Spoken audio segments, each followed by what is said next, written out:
શક્તિ અને ભક્તિના પર્વ નવરાત્રિનું સમાપન થઈ ગયું છે ત્યારે ડીસા ખાતે આવેલા સરસ્વતી પાર્ક ખાતે પણ દર વર્ષની જેમ આ વર્ષે પણ નવરાત્રિ પ્રસંગે માતાજીના ચાચર ચોકમાં ગરબાનું આયોજન કરવામાં આવ્યું હતું।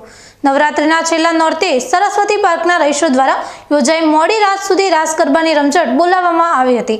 સ્થાનિકો દ્વારા સાંસ્કૃતિક વેશ પરિધાન કરીને બાળકોથી માંડીને પુરુષો અને મહિલાઓ પણ ગરબામાં જોડાયા હતા અને ગરબા રમીને માતાજીની ભક્તિ કરતા નજરે પડ્યા હતા।